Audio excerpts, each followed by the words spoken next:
Vriende, ek wil vir jou nooi om die woord van die Here saam met my oop te maak. Ons gaan lees in Romeine hoofstuk 8. Romeine hoofstuk 8, ons gaan die eerste 11 versies met mekaar saam lees. Gee aandag aan die manier hoe die apostel Paulus hierdie verbintenis van die kind van God aan die Heilige Gees beskrywe. Kom ons luister dan nou met eerbied terwyl sy woord oop is en ons hoor dan so sê die Here. Paulus sê daar is dan nou geen veroordeling vir die wat in Christus Jesus is nie, vir die wat nie na die vlees wandel nie, maar na die Gees. Want die wet van die Gees van die lewe in Christus Jesus het my vrygemaak van die wet van die sonde en die dood.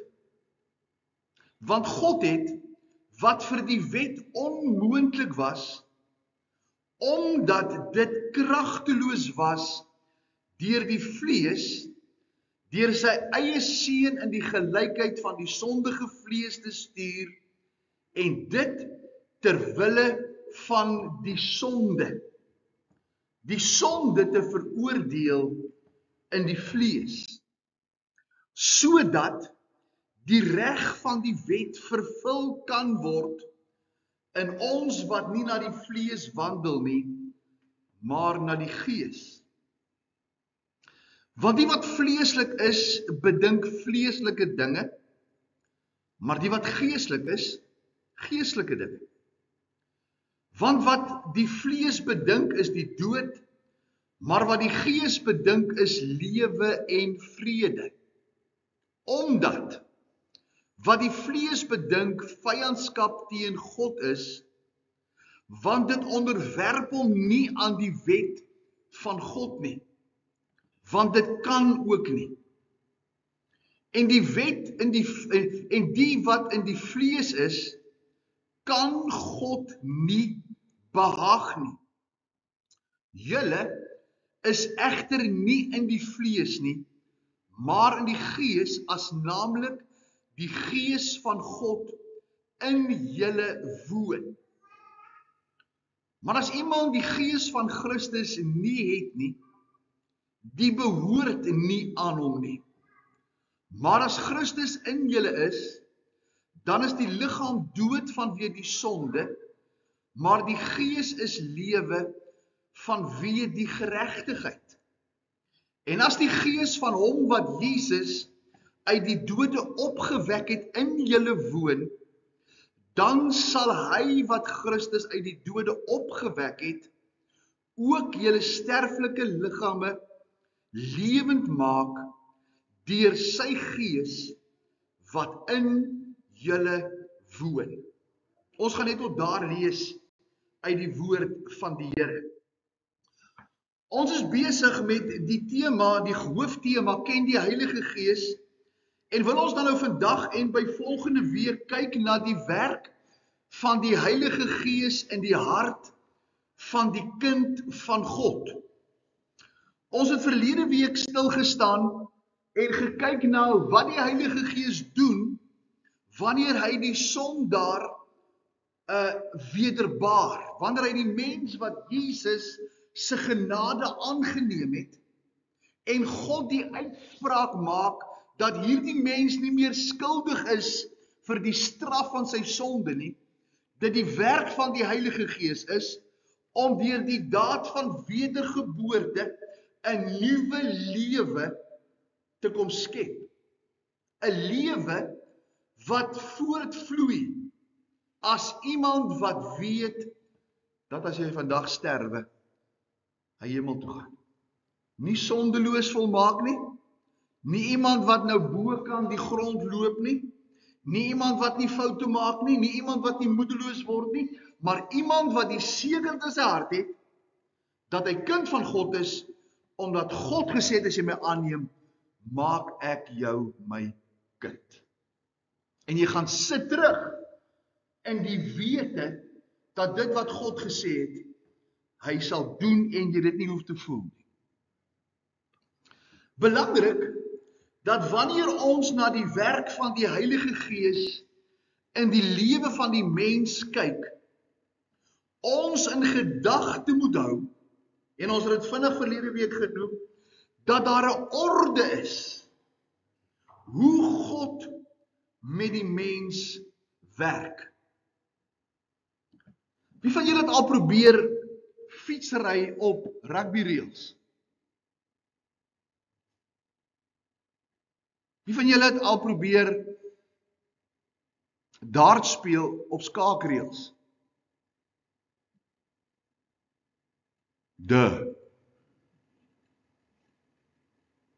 Maar ons doen dit met godsdienst. Ons weet dat ons nie kan fietsry as ons rugby reels toepas nie. Maar wanneer dit kom by dit wat God doen in my lewe, dan wil ek God voorskryf dat dit wat hy as reël geskep het, die orde wat hy gestel het, van hoe hy die mens red, wil ek vir hom sê, maar ek dink ek het dit op 'n ander manier. God het 'n bepaalde orde. En hierdie orde wat God volg, het net een doel, en dit is om die volmaakte plan van verlossing, sy volledige vrymaking van jou sonde in jou lewe as verlore mens te kom herstel. Hy skep Adam en Eva volmaak. Eva maak 'n keuse en sy gee haar man om haar wil af te dwing bo die van God. Sy word daarmee 'n vyand van God en Adam dompel die ganse mensdom in rebellie en in opstand en in verlorenheid. En as dit die einde van die Bybel was dit 'n tragedie. Maar nou, in Christus Jesus, is daar 'n orde wat God gebruik om die verlore toestand wat die mens gekies het, weer vir hom 'n opsie te bied om te kies, dat dit herstel kan word. En die orde is baie eenvoudig. God roep die sondaar tot bekering en die mens reageer op die genadige roepstem van God. Dan doen God twee dinge, hy maak 'n uitspraak van vryspraak en die Ordesolites noem dit, op die weg tot saligheid noem dit regverdigmaking, waar God sê, jy is nie meer skuldig aan die skuld vir jou sondes waarin jy gebore is nie. Jesus het vir jou betaal en jy het dit aangeneem. Dan kom die Heilige Gees en hy doen die werk van 'n nuwe skepping. En ons noem dit wedergeboorte. En hy kom doen dit in jou lewe en hy kom woon in jou hart. So lief het God gehad toe hy sy kinders verloor het, dat Maleagi 2 vers 15 sê, hy het 'n geslag van God gesoek. En daai geslag is verlore as gevolg van sy gehoorsaamheid aan die bose. En hy stuur sy seun. En God word mens vir ons. In ons plek dra hy die mag en die skuld van sonde. En God kom woon in ons as ons dit aanneem deur sy Heilige Gees. Ek wil begin en by volgende Sondag klaarmaak met die Heilige Gees se werk in die lewe van die kind van God na die ondervinding van wedergeboorte, nadat die Heilige Gees jou 'n nuwe mens gemaak het. Dan sit jy nie op 'n troentjie en jy wag dat Jesus jou kom haal nie. Dis nie die einde van God se werk in jou lewe nie. Daar begin 'n ongelooflike en interessante pad wat jy deur die Heilige Gees op grond van die bloed van Jesus met God begin stap. En dis waarby ek dan vanmôre en volgende week wil by Bybel stil staan. Die werk van die Heilige Gees in die eerste plek is dat die Heilige Gees maak jou dan as gelowige, as 'n kind van God in Christus, vry van die wet van die sonde en die dood. Ons het dit vanmôre gelees. Romeine 8 vers 1 begin hy sê, daar is dan nou geen veroordeling. As jy Jesus aangeneem het, het Jesus toe hy gesterf het, jou oordeel en jou straf op hom geneem. En as jy daardie gawe aanneem, dan kom gee die Heilige Gees van God vir jou, by wedergeboorte, die lewe van die Here Jesus Christus. Nou is die oordeel weg. Die skuld van sonde is afgehandel. En dan sê vers 2, want die wet van die Gees van die lewe in Christus Jesus het my vrygemaak van die wet van die sonde en die dood.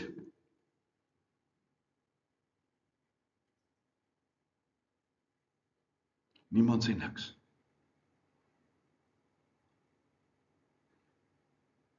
Besef jy dat die Heilige Gees van daardie oomblik af, deur die toerekening van die lewe van die Here Jesus, die wet in jou, om 'n slaaf te wees van sonde, te vernietig. En alhoewel jy sonde doen, is omdat jy kies om teen die wet van Christus deur die Heilige Gees wat in jou hart woon te reageer. Hy sê, want die Gees van die lewe in Christus het my vry gemaak. Nie gaan in die proses, soos wanneer ek geleer word om gehoorsaam te word. Ja, ek leer dit, maar dis 'n afgehandelde werk van die Heilige Gees in jou lewe om jou vry te maak van die wet vir sonde. En vry van die wet van, dat as jy sterwe, jy sal verlore gaan. Nie die fisiese dood nie, maar die ewige dood. As jy nou sê, hy het jou vrygemaak, hoe in jou lewe kan jy nog sê, of kan mense nog sê, dat jy weer kan verlore gaan? Ek sê baie keer vir mense wat vir my sê, as jy sonde doen en jy volhard nie in die onderhouding van mooi dinge en die wette en al die goedes, jy gaan jy verlore, dan sê ek, dan het jy nie die regte Here Jesus op.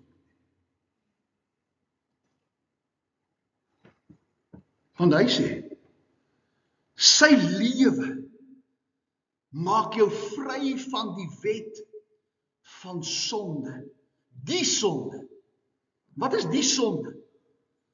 Die oorspronklike rebellie wat Eva gehad het, wat ek en jy gekies om te sê, ek wil nie maak soos God maak nie, ek wil my eie God wees. Hy maak jou vry van hierdie wet wat jou God maak.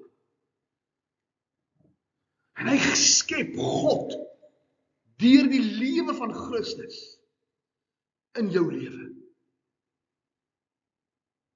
En hy gee vir jou die sekerheid dat hy die wet wat sê die loon van die sonde is die dood, Romeine 3 vers 23, is vernietig in die feit toe Jesus sê, as jy my aanneem as 'n verlosser en saligmaker, dan maak ek jou my kind. Hy het my vrygemaak. Romeine 7 vers 9, en as 'n klompie versies in Romeine 7 wat ek vir jou wil lees, dis net die gedeelte voor Romeine 8 waar Paulus hierdie redenasie het van, hoekom doen dit nog verkeerde goed? Hy begin in vers 9 en hy sê, en sonder die wet het ek vroeër gelewe. Nee, hy was nie wetteloos nie. Hy het sonder hierdie hierdie wet geleef wat hom veroordeel het. Ek het sonder die wet vroeër gelewe. Maar toe die gebod kom, toe hierdie nuwe lewe deur die Heilige Gees deel word van my lewe, die Heilige Gees van God gee vir my hierdie nuwe lewe in Christus. Toe die wet kom, daai gebod kom, het die sonde weer opgelewe.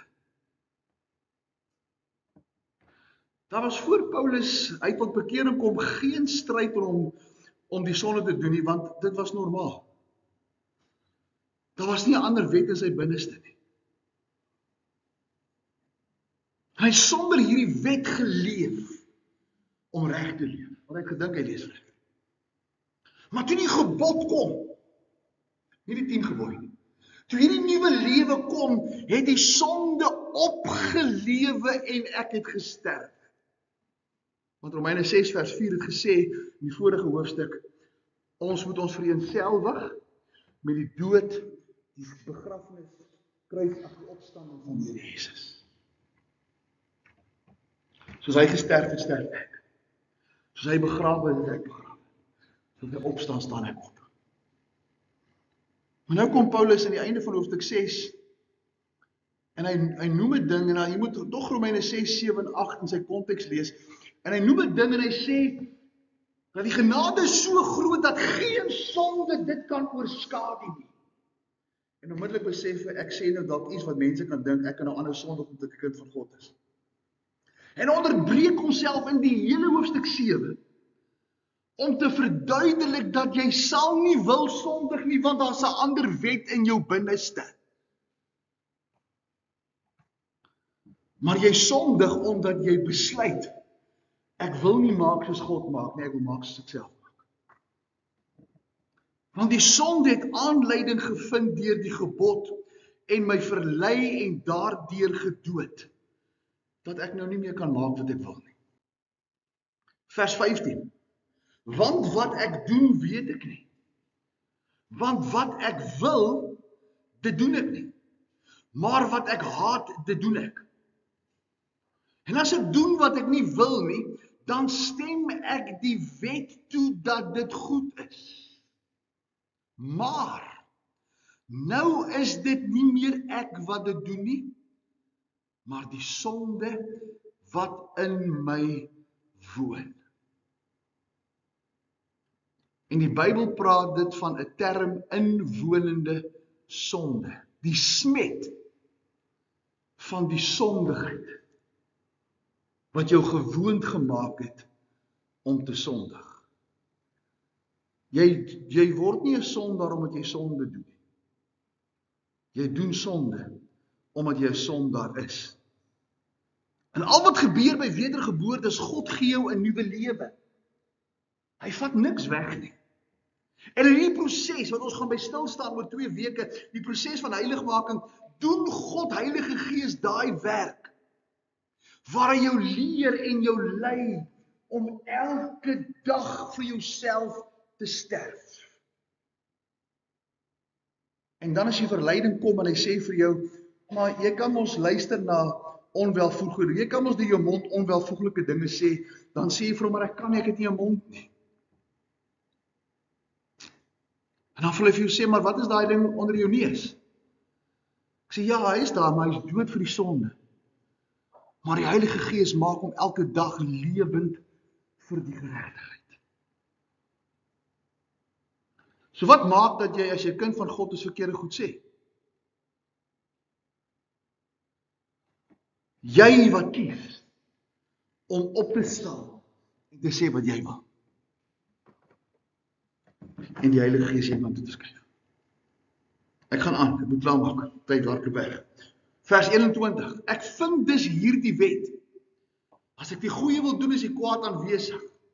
Want ek verlustig my in die wet van God, kyk mooi, na die innerlike mens, hierdie nuwe lewe, verlustig hom in die wet van God, maar ek sien 'n ander wet in my lede, wat stryd voer teen die wet van my gemoed, en my gevange neem onder die wet van die sonde, wat in my lede is, my dinge wat ek geleer doen het, as gevolg van die feit dat ek 'n sondaar is.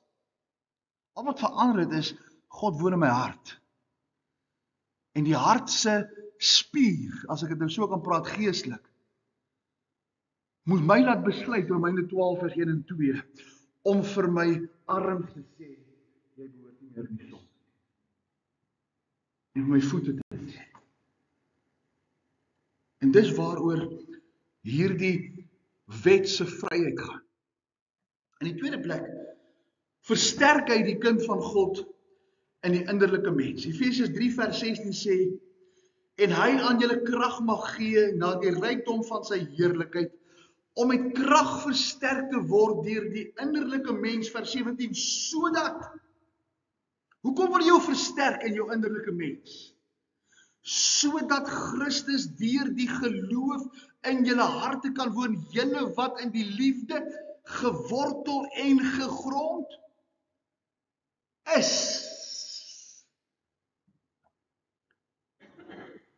Ons moet Afrikaans lees wanneer ons Bybel lees. Hy gee vir ons die krag van sy gees, omdat hy ons alreeds in Christus gewortel en gegrond het. Terwyl julle in staat kan wees om saam met al die heiliges ten volle te kan begryp wat die breedte, die lengte, die diepte, die hoogte is. En die liefde van Christus te ken wat die kennis oortref, sodat julle vervul kan word tot al die volheid van God. Hy maak jou binneste sterk, dat jy buitekant sterk kan wees. En dis die werk van die Heilige Gees. Die derde is, hy bring geestelike vrug in jou lewe na vore. Ons almal ken Galasiërs 5 vers 22. Hy sê, maar die vrug van die Gees. Let op, hy sê, dis nie die vrugte van die Gees nie. Ons wil baie keer, ons leer eintlik ons kinders verkeerd, as ons hierdie teksversie vir hulle leer en sê, dat die vrug van die Gees, of dis 'n verskillende goedjies wat ek moet doen. Ek moet liefde hê, en ek moet blydskap hê, ek moet vrede hê, ek moet lankmoedigheid hê, ek moet vriendelikheid hê, ek moet goedheid hê, getrouheid, ek moet sagmoedigheid hê, en dan sal ek self beheersing. Hy sê die vrug, enkelvoud. Die vrug van die Gees is elke oomblik liefde, elke oomblik blydskap, vrede, lankmoedigheid, vriendelikheid, goedheid, getrouheid, sagmoedigheid, selfbeheersing. Dis die bron van hierdie persoon wat in jou hart woon. Hy laat die vrug van sy lewe, die lewe van Christus, in jou lewe 'n werklikheid word. Hy bring vrug voort. Wat is vrug? Julle ouens wat nou sitrus ken. Wat is vrug? Dis die uitvloeisel, nou help my, daar seker baie meer as dit, maar kom ons maak dit eenvoudig. Wat is vrug? Dis die vertoon van wat die boom is. Daai boom gaan natuurlik lemoene dra, want hy is 'n lemoenboom. Hy het nie homself, hy het nie nodig om te forceer. Lemoene, lemoene, lemoene, lemoene, lemoene, water, lemoene, lemoene, lemoene. Nee, die vrug is die natuurlike binnekant van die boom. As jy daai boom gee wat hy nodig het, water, en jy spuit hom en al die goed wat hulle doen, gaan jy lemoene kry. En dis die vrug van die Heilige Gees. Dis die natuurlike uitvloeisel van wat binne jou is. Onmiddellik kan ons sonder om heilig te klink net ons oë oop hou en kyk wat mense doen. Wat sê dit? Wat is jy binnekant? En nou kry jy ouens wat so vermeerderd is, dat hy vir die wêreld vertel, hy is 'n kind van God, my lewe vir die bose. Dit wat hy sê, wat hy dink, wat hy doen, waarheen hy gaan, hoe hy reageer, is alles bose dinge. Maar hy moet jou vertel, hy is 'n kind van die Here.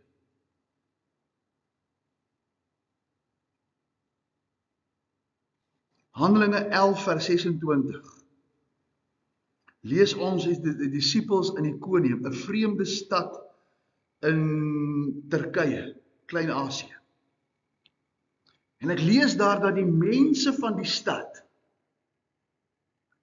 het die disippels wat aan die stad gekom het, Christene genoem.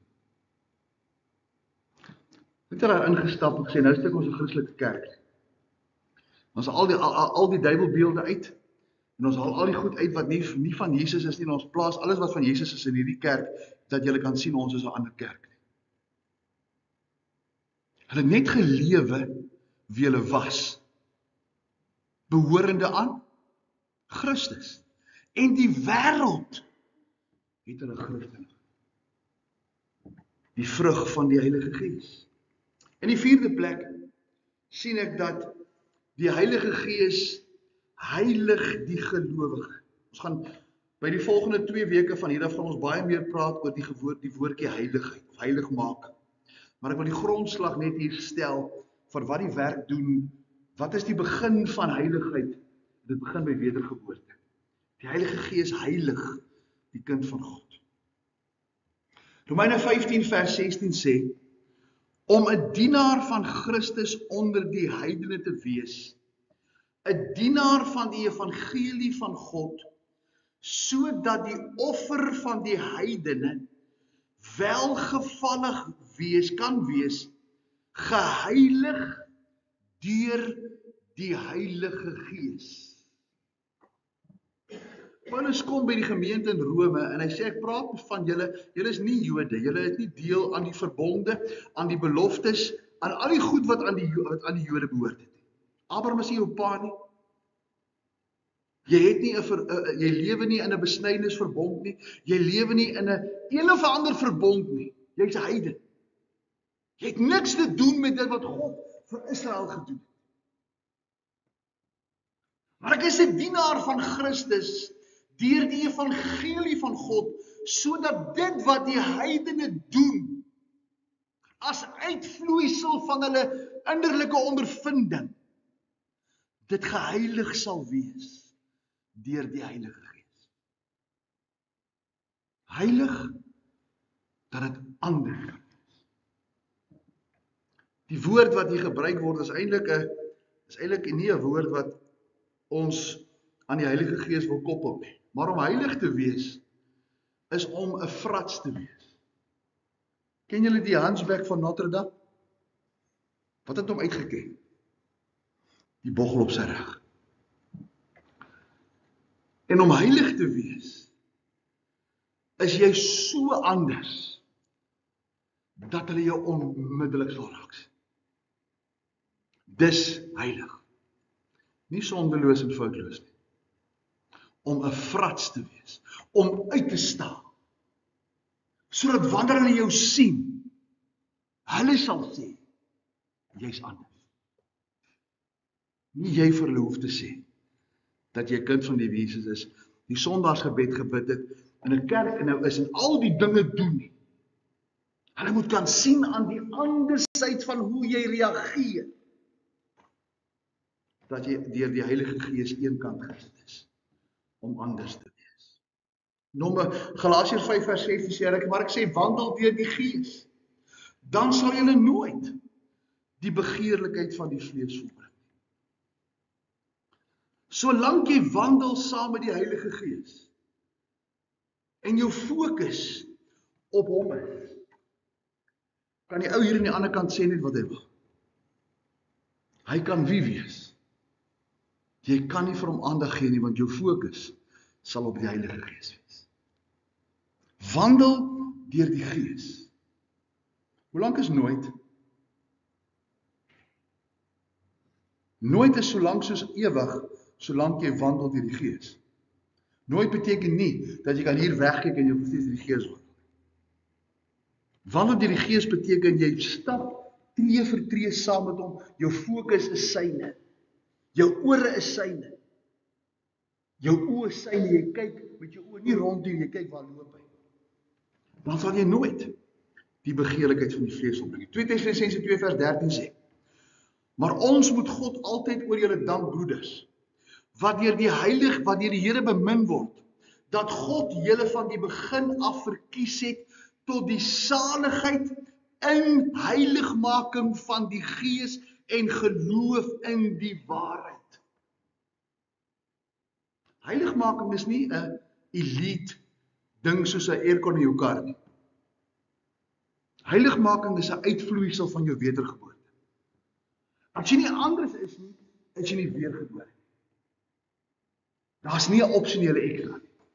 Hy het julle gekies, hy het julle gered en julle die saligheid gegee in die heiligmaking van die Gees, want sy inwoning bied jou iets anders. Die 5de, hy leer die gelowige hoe om sy vervolgers te antwoord. Nou ek moet vir jou sê, ek het die teksvers gebruik om 'n punt te bewys, of om by 'n punt te kom, maar Markus 13 praat nie met heidene nie. Hy praat met Jode, wat eendag in die verdrukking gaan wees, wat moet gaan sê, die regte goed sê, en hy sê, moenie bang wees wat jy gaan sê nie, want die Heilige Gees gaan jou lei wat om te sê. Die konteks is, wanneer jy in die verdrukking is. Maar die beginsel is dit. Hy sê, moenie jou kwel of wat jy sal spreek nie. En moenie daaroor dink nie, maar wat julle in die uur gegee word, dit moet julle spreek, want dis vir julle gegee deur die Heilige Gees. Die konteks is verdrukking. Die beginsel is elke mens, elkeen wat deur die Gees van God gedryf word. Moenie bekommerd wees wat jy gaan sê. Maak seker dat jy so leef, dat jy getrou is aan wat jy doen en sê, dat wanneer jy moet antwoord, die Heilige Gees jou die regte goed sal gee om te antwoord. Hy leer jou wat jy sal sê. 6. Die Heilige Gees lei jou in die hele waarheid omtrent Christus. Nou ons het al baie oor gepraat, ek wil dit net in die konteks bring. 16 vers 13 van Johannes. Maar wanneer hy gekom het, die Gees van die waarheid, sal hy julle in die hele waarheid lei. Want hy sal nie uit homself spreek, maar alles wat hy hoor, sal hy spreek en die toekomstige dinge aan julle verkondig. Die Heilige Gees sê niks niets nie. Hy kom woon om God se inisiatief en die Seun se werk te kom seker en te kom vasmaak en te kom bewerkstellig.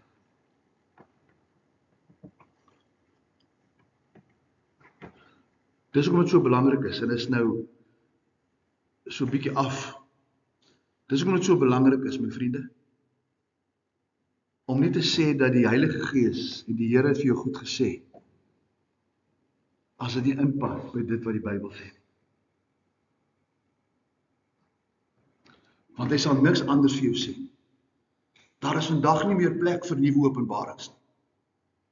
God gaan nie vir iemand opwek om vir ons 'n nuwe openbaring te gee. Ons het alles klaar in die Bybel. Ons moet leer om die Bybel te lees en die Heilige Gees te vertrou om sy woord lewend te maak.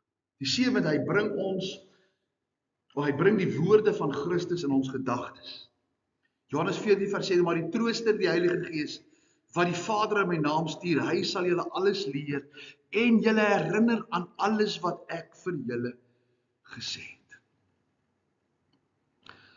Jy hoef nie bekommerd te wees, al voel jy nie sy kind nie, al voel jy nie reg nie.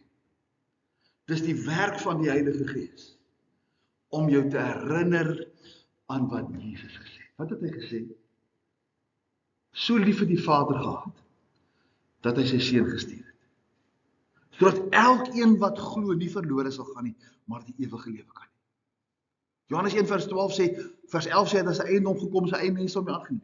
Maar almal sê vers 12, wat hom aangeneem het, aan hulle het hy die mag gegee, om 'n kind van God te wees. Moenie op jou gevoel gaan nie, hoor die stem van die Heilige Gees, hy sê, en hy sou jou herinner aan wat Jesus gedoen en gesê het. Sluit af. Die Heilige Gees openbaar die diep dinge van God, dat jy dit kan onderskei, kan ken en kan waardeer. Dis die Heilige Gees wat die dieptes van die woord vir jou kom lewend maak. Jy het nie iemand nodig om vir jou openbaring te gee. Hy praat met jouself. 1 Korintiërs 2 vers 9 en 10. Maar soos geskryf is wat die oog nie gesien het nie, die oor nie gehoor het en die hart van die mens nie opgekom het nie, wat God berei vir die wat hom liefhet. Maar God het dit aan ons deur sy Gees geopenbaar, want die Gees ondersoek alle dinge, ook die dieptes van God. Laaste vers, 1 Korintiërs 2 vers 11 tot 14. Want wie van die mens weet wat in 'n mens is, behalwe die Gees van die mens, wat in hom is? So weet ook niemand wat in God is nie, behalwe die Gees van God. Ons het ewenwel nie die Gees van die wêreld ontvang nie, maar die Gees wat uit God is, sodat ons kan weet wat God uit genade ons geskenk het. Daarvan spreek ons ook, nie met woorde van menslike wysheid nie, maar met die Heilige Gees, sodat ons geestelike dinge geestelik vergelyk. Maar die natuurlike mens neem die dinge van God nie aan, want dit is vir hom dwaasheid. En hy kan dit nie verstaan nie, omdat dit geestelik beoordeel word. Ek en jy kan nie die dinge van die Gees van God verstaan, as ons nie toelaat dat hy die dieptes van God in ons harte lewend maak. Net soos wat net jy weet, wat in jou hart aangaan. Jy kan vir my alles om jouself vertel, ek sal nooit weet of alles waar is nie. Net jy sal dit weet. So is alles van God onsigbaar, onbekend, verborgenheid, dwaasheid wil ek amper sê, totdat die Heilige Gees van God die dieptes van God uitgerou en dit aan jou hart openbaar. En dan sal jy weet wat God in gedagte het. Hy gee vir jou insig. Ek gaan hier stop. Ons sal volgende week sal ons aangaan met die laaste 7 van die werk van die Heilige Gees in die lewe van die kind van God na wedergeboorte. Ek vra jou, as jy 'n kansie kry, gaan lees bietjie Romeine 6 en 7 en 8. Lees dit aan mekaar in sy konteks. Vergeet dat daar 'n hoofstuk 5, hoofstuk 6 en hoofstuk 7 is. Gaan lees die 3 hoofstukke en kry Paulus se redevoering. En ek glo dat hierdie woord en die invloed van die Heilige Gees vir jou 'n openbaring gaan wees. Want hy gaan die dieptes van God in jou hart lewend maak. Kom ons buig ons harte. Dan bid ons saam. Here, baie dankie vir die woord. Here, dit is ongelooflik groot om u Gees te leer ken.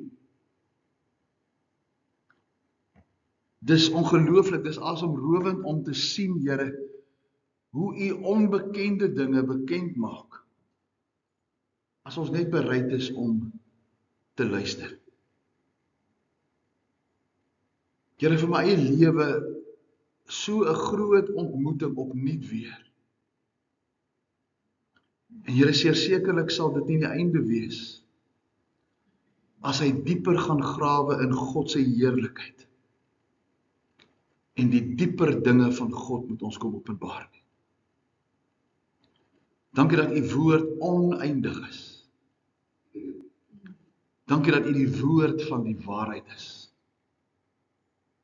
En dat u woord ons in die volle waarheid wil lei. Heilige Gees, u kry vanmôre die eer, die aanbidding en die lof van ons harte vir wat U vir ons gedoen het. Ons wil U as seun aanbid dat U bereid was om te sterwe in my plek. Dat U elkeen van ons wat dit aanneem se sondes op hom geneem het, op U geneem het. Sodat wanneer ons U kies, Here, U vir ons 'n volmaakte vryheid kan bied. Dankie Vader, God Vader, dat U 'n kind nodig gehad het wat verlore was. Dat U daar soos Johannes hoofstuk 15 by die tuinhekkie staan en wag vir die seun wat weggehardloop het om terug te kom. Dat U sal omdraai vir die een skaap wat weggeraak het in die bos, die 99 los en vir my gaan soek. En Here, dat daar blydskap in die hemel gaan wees, as daardie dag aanbreek, as ons daar gaan aankom. Wat 'n ontmoeting, wat 'n belewenis. En nou Here, terwyl ons op die aarde is, het ons nodig om so te leef, dat ons ander aan Jesus kan voorstel. En dis ons gebed vanmôre, dat U vir ons sal uitstuur met 'n nuwe hoop, 'n nuwe passie, 'n nuwe opgewondenheid vir U woord. Dat ons niemand sal los nie. En dat elkeen wat kom in ons met ons skouers hier hierdie week in kontak sal kom met Jesus as die verlosser. Ons aanbid U in Jesus se naam. Amen.